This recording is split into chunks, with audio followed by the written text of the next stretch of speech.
It's wildlife biologist Eric Orff with the New Hampshire Fish and Wildlife. You know, and this is July 1st, 2019, I often go back and look at my diaries from the year before or 2 years ago and just check to see how my garden did last year or what the birds were doing.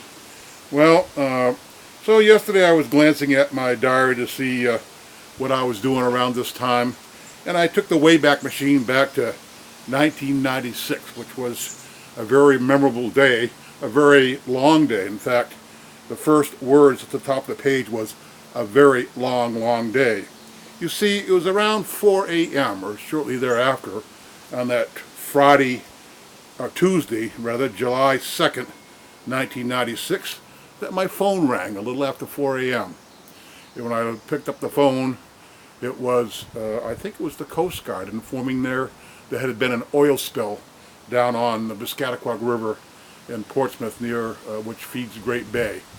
Now, I had been working since 1988 in the New Hampshire Fishing Game Department's Region 3 office in Durham, and had spent quite a bit of time even before that on the coast on different projects. And I worked in the majority of the folks in the Durham office, obviously, were the marine biologists, with a couple of us from the wildlife division. So I quickly got dressed and headed for the coast, because we'd had some training in oil spills, and not knowing, I just was told that there was a tanker tied up to the docks in Newington, and a pipe had come loose or broke and spilled an unknown quantity of oil into Piscataqua River right there in Newington. So down I went, and I headed for, before I left the garage and went out to get into my fishing game vehicle, I grabbed an extra box of 12 gauge shotgun shells.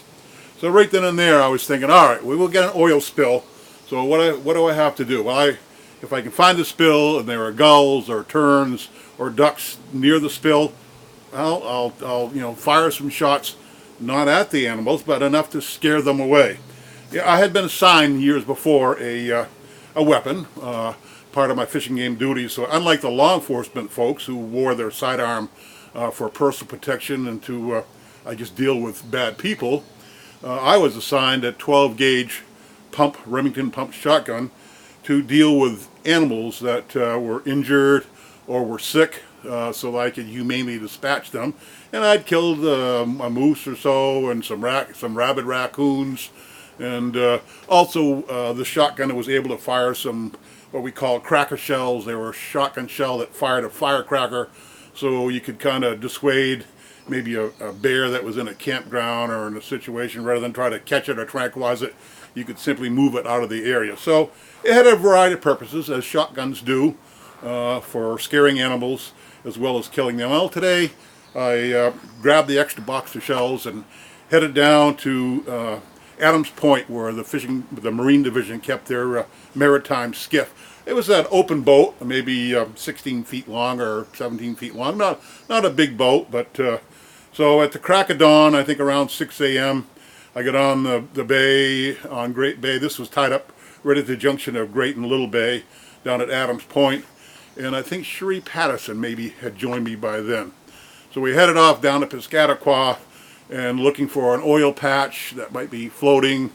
And but as we headed down into the Piscataqua River past the docks at Newington, where the tanker, the ill-fated tanker, I think it was called the Providence, had left, but we could see on the buoys as we passed, there was a black line on the buoys and on boats as we passed, but we really didn't see a big amount of oil, no big amount of oil. And in fact, we went all the way down to Portsmouth, down to the mouth of the river, and I could see the ship anchored maybe a half mile or a mile out in the ocean. So we went out and kind of went up to the vessel, and I took some pictures, and that was kind of my job. I figured that day, if I didn't see oil birds that needed to be picked up, I was there to document what happened. So I had my camera in hand as well, and I was shooting images for much of the day. So we looked for any animals in distress, and luckily we found none.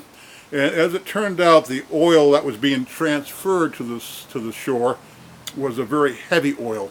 So the unknown quantity actually sank to the bottom of the Piscataqua, And later on, John Nelson, who happened to be he was the chief of the Marine Division at the time, he joined us in the boat as we cruised around Piscataqua up into Little Bay, and we happened upon Ed Heafy, a local lobster fisherman who was pulling his pots right there just off Fox Point and in Little Bay.